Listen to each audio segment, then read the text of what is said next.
And welcome back. Yesterday, Third Mutual had their monthly meeting, which took place in the boardroom at 9:30, and then we showed it to you at 6 o'clock.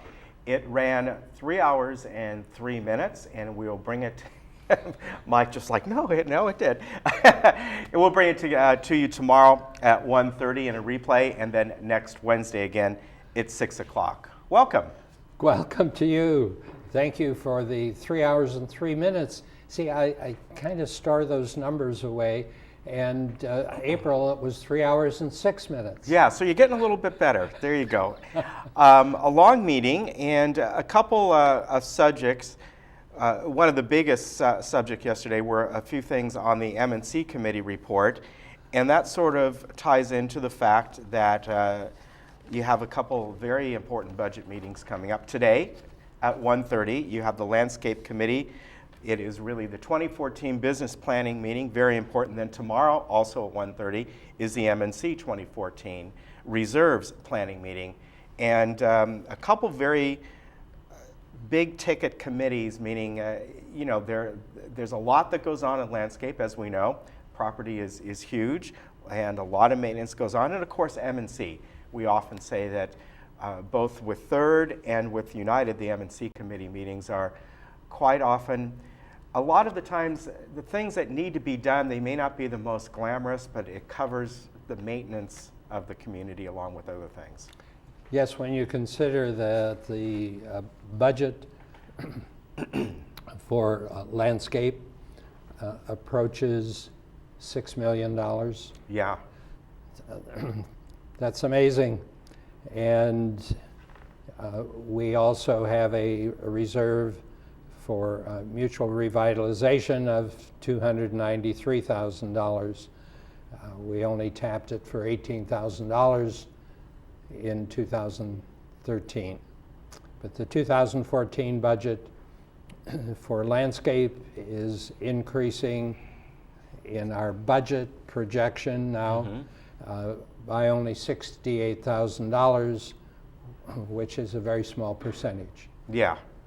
And you talked about yesterday during the M&C portion of the meeting, there was a couple things, really a lot that was on the M&C yesterday were about revising alteration standards, which every so often that happens. And I understand that sometimes what it is that over the years, you find that these variances come up time and time again, and you take a look at them and you might decide, well, you know what, maybe we should make this a standard now instead of somebody always going for a variance. It seems to be more of a common thing. But one of the ones you talked about yesterday was the patio walls that often people want to mask them, so to speak, by maybe putting up a trellis, growing some kind of growing vine or ivy or something like that. And because of the maintenance on those walls, the periodic painting that needs to be done, you have to occasionally take a look at how far away should these be from there, so of course the maintenance can be done on the wall. And the big issue yesterday was down to inches. Yeah, I remember. 9 inches, 18 inches, 24 inches, those were the three that were talked about. But backing up a little, if I may, Denny Welsh, God bless her, she is such a hard worker, and she's the one who has been promoting creating these standards. You said it beautifully. Variances meaning that you want to do something extraordinary, and then the landscape committee or the maintenance committee are required to go out and visit and evaluate the request and see if it falls within the guidelines. She's creating the guidelines. She is promoting the creation of the guidelines in areas that have repetition. And the 5 items that were on yesterday's agenda address that issue. Again, she recognizes the big picture and tries to keep it simple, save staff time, save residents' time in applying for these situations and getting them approved without the routine of going through the board.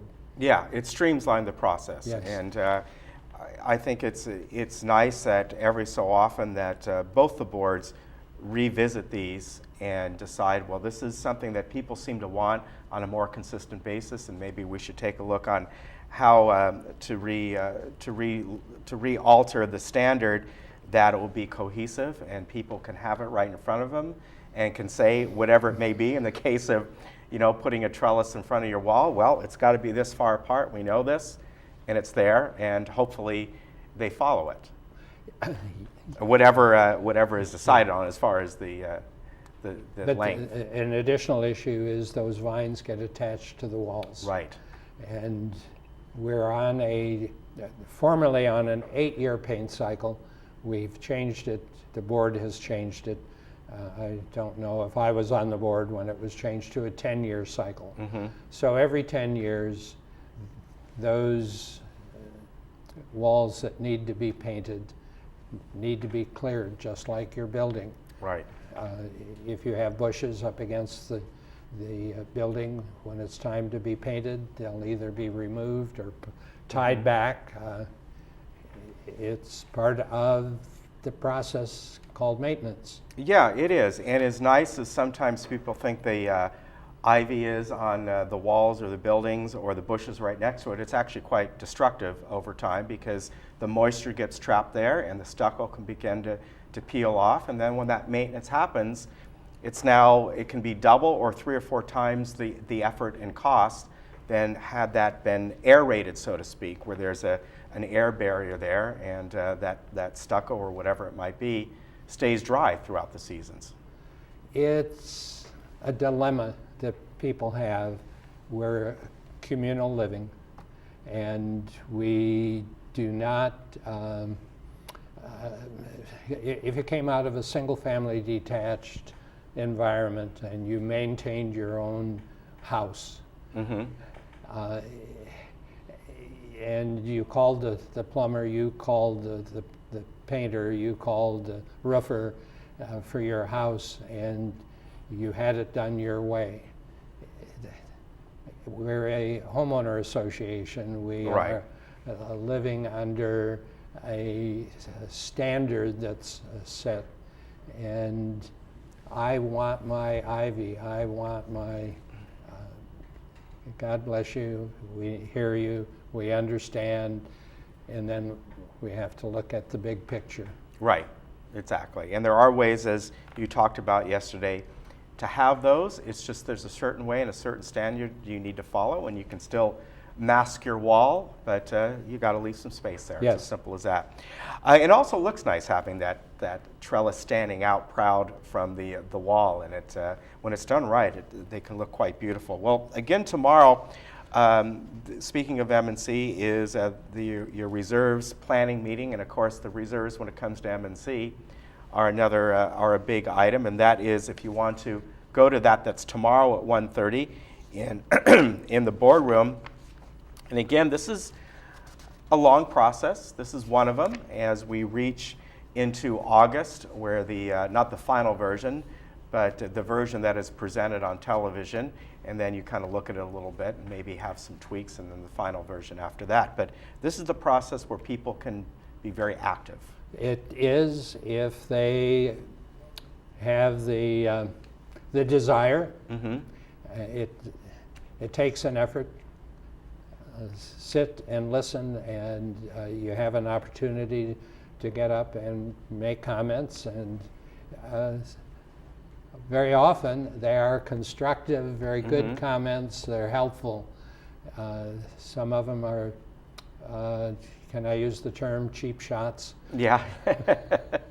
And you brought up a very good point in your chair's reports yesterday and also and prior to the general comments about if you're here to talk about certain things on the budget, we have these committee meetings coming up. Those are the places that you should come and talk about this, and your voices are more heard.